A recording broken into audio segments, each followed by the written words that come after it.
Continuando o estudo do livro dos médiuns, item 55.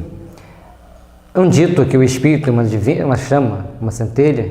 Isso se deve entender em relação ao espírito propriamente dito, como princípio intelectual e moral, a que se não poderia atribuir de forma determinada.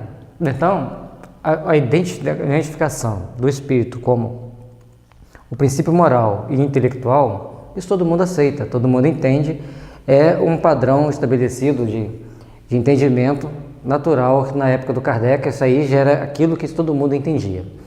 Mas a forma determinada ao espírito, as pessoas sempre achavam que era uma coisa vaporosa, uma energia, como ele diz ali, uma centelha. E é.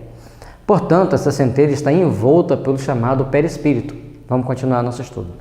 Mas qualquer que seja o grau em que se encontre, o espírito está sempre revestido de um envoltório ou perispírito, cuja natureza se eteriza à medida que ele se depura e se eleva na hierarquia espiritual. De sorte que, para nós, a ideia de forma é inseparável da de espírito, e não concebemos uma sem a outra.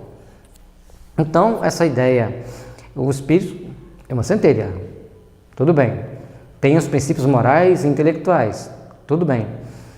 Mas aí nós vamos deparar com uma outra realidade. Ele está envolto por uma energia, também por uma energia, que é o perispírito. E esse perispírito que dá forma, a forma humana ao espírito.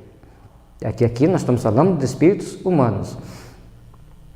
À medida que ele evolui, que ele vai aumentando, aperfeiçoando, vai se depurando, se elevando na hierarquia espiritual, ele vai se depurando, esse perispírito vai ficando cada vez mais sutil, mas sempre vai ser um perispírito.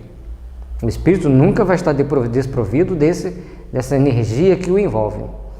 E essa energia, logicamente, vai se ampliando. A ideia de forma é inseparável da do espírito, e nós concebemos uma sem a outra. Então, o espírito tem uma forma, a forma humana, dada pelo seu perispírito, para a sua estrutura psíquica. Sempre vai ser assim. Agora, às vezes ele é muito sutil, vamos ver. O perispírito faz, portanto, parte integrante do espírito, como o corpo o faz do homem. Porém, o perispírito por só não é o espírito, do mesmo modo que o corpo não constitui o homem, porquanto o perispírito não pensa. Ele é para o espírito o que o corpo é para o homem, o agente ou instrumento de sua ação. Então, nós temos que procurar aqui a questão, conforme ele vai evoluindo e vai se sutilizando, ele vai se eterizando, conforme é o termo que ele usa aqui. Então, essa eteridade do espírito, podemos dizer assim, vai ser tão mais sutil quanto maior seja a sua evolução.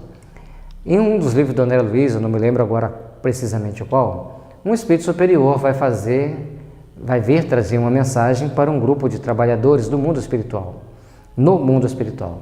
Mas ele vem de uma esfera muito alta, era um espírito de grandes conquistas. Então, quando ele chega naquela cidade para ele passar a mensagem, eles haviam preparado uma câmara de materialização, onde ali, utilizando da mediunidade de vários espíritos ali presentes, criou-se toda uma condição para que ele se materializasse naquele local e então passasse a mensagem e dialogasse com aquela equipe de trabalhadores espirituais.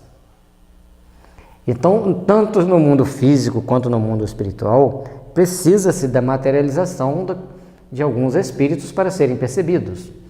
Porque no mundo dos espíritos, a sutilidade do perispírito é tão grande que, em alguns casos, precisa-se de passar por uma câmara de materialização, vamos chamar assim, conforme está lá no livro, para que esse espírito possa se tornar visível para os outros espíritos. E assim varia ao infinito essas possibilidades e os recursos usados para a materialização dos espíritos.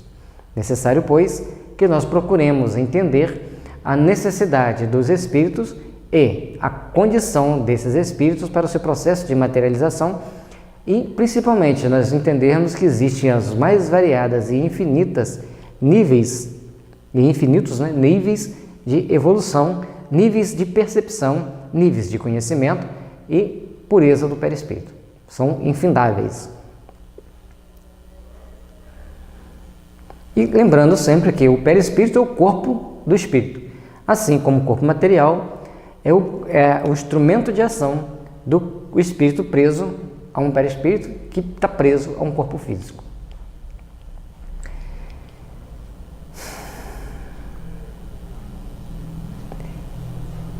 Tudo na nossa vida tem um início para começarmos a estabelecer um princípio da evolução do nosso entendimento. A cada etapa da nossa existência nós deparamos com situações, com possibilidades, assim como temos muitas das vezes uma montanha a ser transponível, a ser transposta ou a ser conquistada, a ser galgada, nós também temos os pequenos montes que servem para nos elevarmos em pequenas altitudes de refazimento, de reflexão, nos tirando de determinadas intempéries e principalmente servindo de meios para que nós tenhamos condições de entendermos que sempre existirá algo muito maior do que nós, assim como existe algo muito maior do que aquilo que temos diante de nós. A vida é um conjunto de conquistas, cada uma no seu momento, cada uma no seu momento, cada uma na sua oportunidade de restabelecer, de estabelecer o ponto de precisão e de crescimento para todos nós.